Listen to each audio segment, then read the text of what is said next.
Have you ever felt this way? You want to achieve something big. You dream about success. You imagine a better life. But when it's time to act, you delay because you lack self-confidence. If you've ever been ambitious but lack self-confidence, then this story is for you. It may change how you see your life forever. Ethan was ambitious in ways nobody could see. Inside his head, he built entire futures, successful careers, confident conversations, a life where he mattered. But outside, he lived like someone who expected nothing. He walked carefully, spoke softly, and avoided attention like it was danger. Ambition lived loudly in his dreams. Fear ruled loudly in his reality. From a young age, Ethan learned that wanting too much was dangerous. Whenever he tried to show excitement, someone would say, "Don't get ahead of yourself." When he tried something new and failed, laughter followed. Over time, he stopped trying in public and started trying only in his mind. He became the kind of person who worked very hard in silence but never believed he deserved the reward. At 26, Ethan worked as an assistant in a marketing firm. Officially, his role was small. Unofficially, he carried the weight of many ideas. He stayed late, learning skills nobody asked him to learn. He watched online tutorials at night. He studied successful people the way others studied sports. He wanted more, not money alone. He wanted significance. He wanted to prove to himself most of all that he wasn't small. But every time opportunity appeared, confidence disappeared. During meetings, his heart raced, his mouth went dry, his thoughts screamed, "Speak now," but fear whispered louder, "You'll embarrass yourself." So he stayed quiet. Others presented ideas he had already thought of. They received praise. Ethan felt a strange mix of pride and pain. I could have done that. Why didn't I say anything?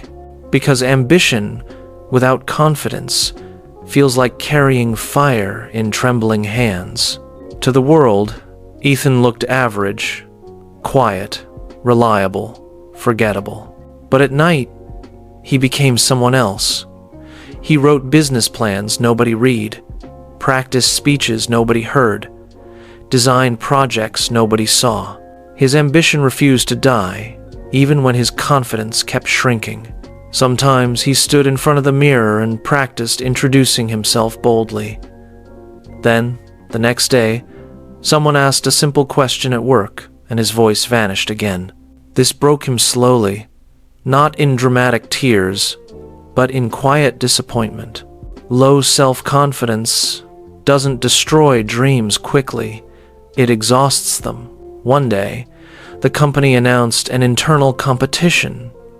Whoever pitched the best campaign idea would lead the project. Ethan's heart pounded. This was it. For weeks, he worked obsessively. He refined every detail. He rehearsed until his throat hurt. His ambition burned brighter than his fear, at least at home. But on presentation day, everything collapsed.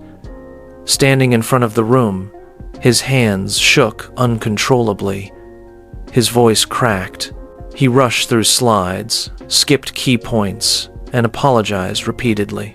"I'm sorry. I didn't explain that well." The room was polite but unimpressed. When the winner was announced, it wasn't him. Ethan went home that night and stared at the ceiling for hours. He didn't feel angry. He felt tired. Tired of wanting more but never reaching for it fully. Tired of knowing his potential but living beneath it.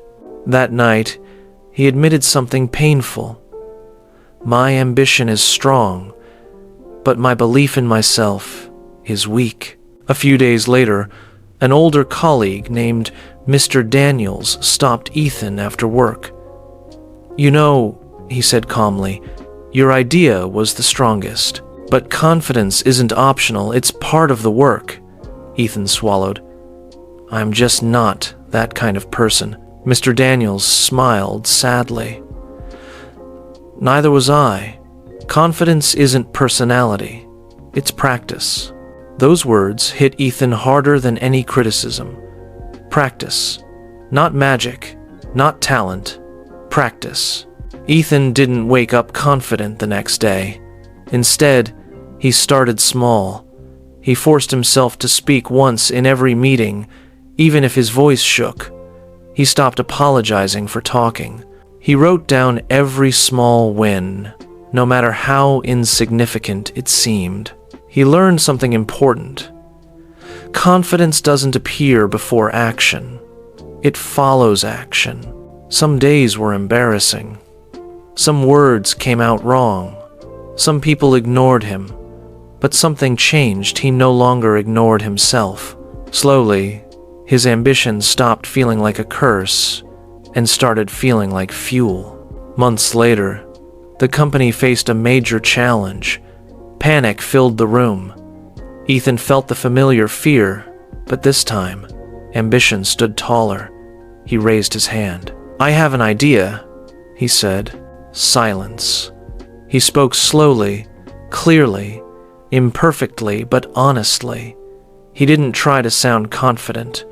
He focused on being useful. The room listened. The idea worked.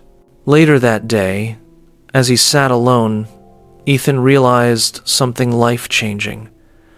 I didn't become confident and then speak. I spoke and confidence followed. Ethan didn't turn into the loudest voice in the room. He still felt fear. He still doubted himself sometimes, but he stopped letting fear decide his life. His ambition finally had space to breathe.